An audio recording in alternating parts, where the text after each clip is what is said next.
key, and I am going to show you what I use that I have found very useful. So this is something that I use. It is made by, it's called a productivity planner, but I will ignore that because I don't, like I said, it's not so much about productivity, but more of something that can help you gain flow throughout the month. But I just like using it because this format is great. It is made by Intelligent Change. It's made by Intelligent Change. They have lots of great stuff. And why I like this is because I can, you see all the little squares. I'm going to zoom in for you, but all the little squares is where it has Monday to Sunday, and each page has blank notes, so you can put the numbers in yourself, the dates.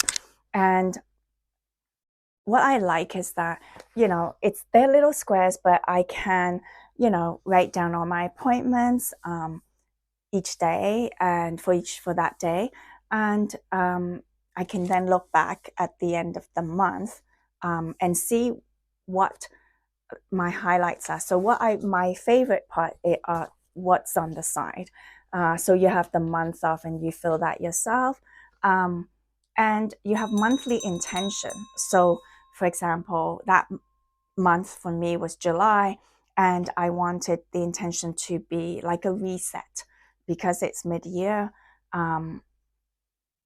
Pretty much, I felt like I needed a reset, and I needed to complete all my projects. So I wrote complete projects. So you can have one intention or a couple of intentions. It could be focus or more clarity,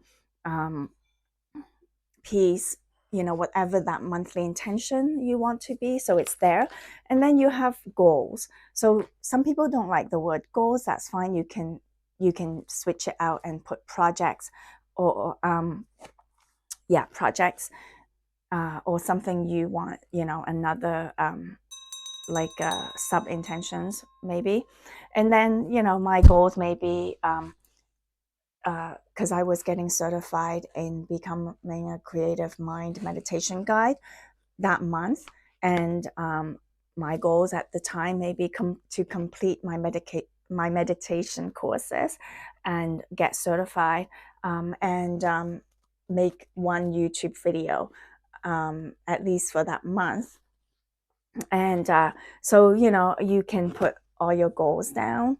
There may be 3, so you don't feel overwhelmed. This is what I like about this. It's not like you have like 10 goals that you have to write down.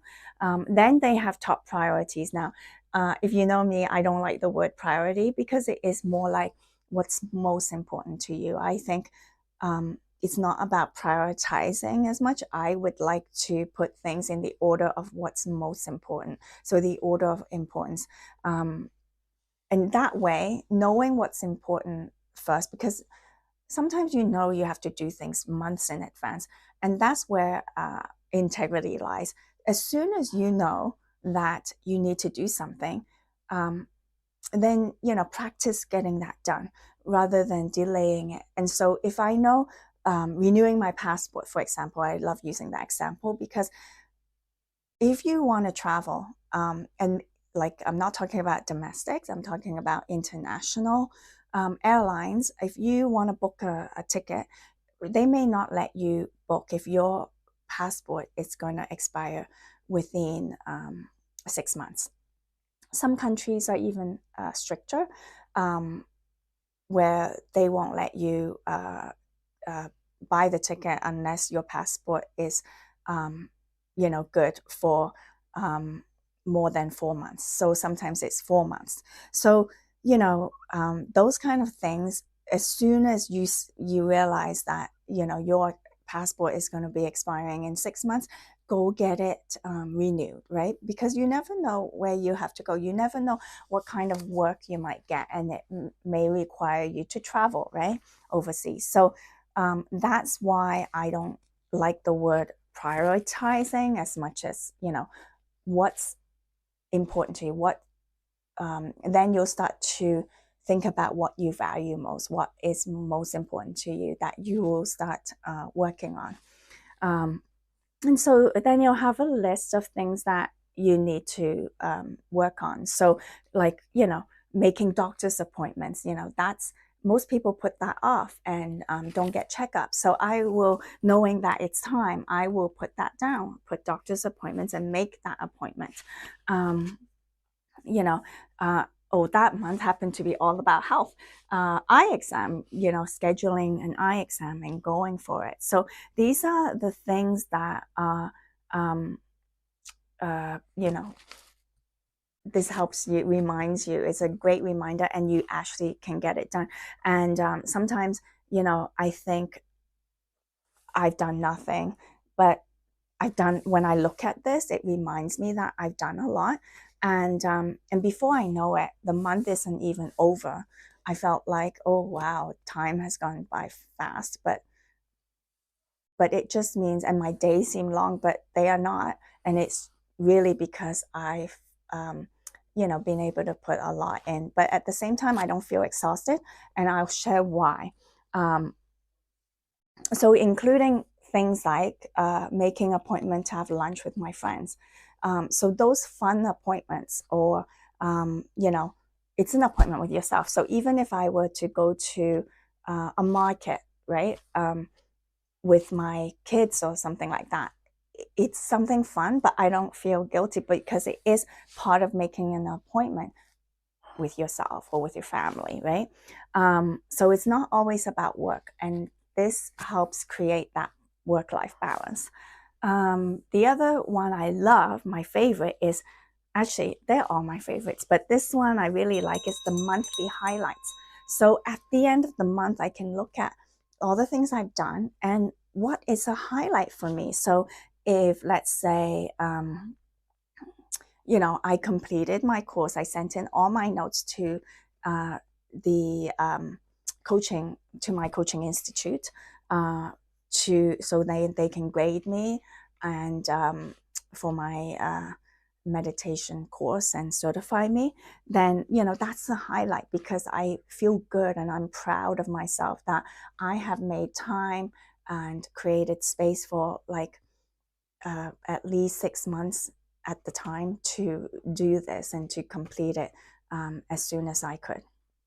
And so that's something, things that you're proud of. If you are somebody that works a lot and feel guilty about taking time out for yourself, that's a highlight. If you took like a 20-minute walk each day, or like maybe 2 or 3 times a week because you don't get to walk, that's a highlight. So big or small, those are highlights. Things that you feel good about, you can write down, because, and I'm going to mention again later why this is so that you don't forget. And this is really, really important, because our minds forget what we've done. And so anything important, or you think it's not important, you tend to minimize it. So that's why we write these things down. And then there's habit tracker, which I really love. So things that you really want to create a good habit for. It may be, I had a client who said, how do you get up earlier? So that would be like, under the habit tracker, if you can get up, like, let's say by 6 a.m. because you want to go for a workout, and you can put that down. And you don't need to be harsh um, and be that strict to yourself. If you're just starting out, you can say it 2 to 3 times a week, and then you can put down how many times every day, how many times you did it that week, and you can at the end of the month count, right? So if it is 3 times a week, and then check in the month how many you've done. If it's if it's a little bit short, it's okay too.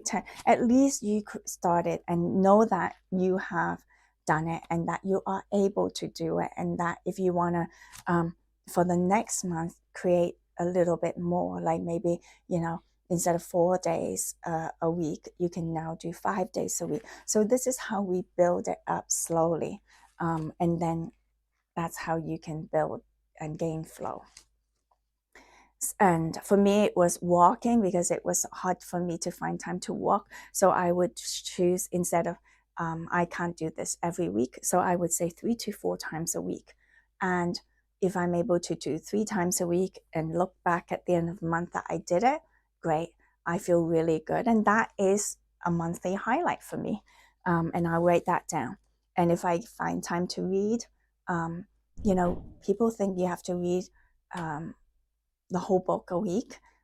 No, you can choose to read, choose a time like 20 minutes, even one paragraph, right, a day. It's better than no reading at all. And that's how we begin. And often is that I will be talking more about planning to get us moving in 2026, to make us feel more organized and intentional, in the videos to come. Now, for this month of January at least. And I just want to remind you all that this isn't about productivity or chasing results.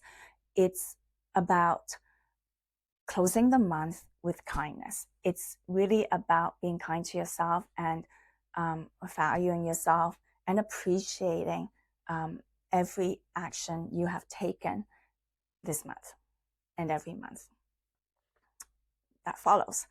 But yeah, I just want to, you know, make sure you're being kind to yourself as always. And if you want more content like this, be sure to like and subscribe to my channel. I will also have more about valuing yourself in my first book that I am going to be publishing in the next few months, all about the inner compass and helping you guide, using your intuition or harnessing your intuition to guide you and helping you thrive. Till next time, find your flow, find your freedom. Take care.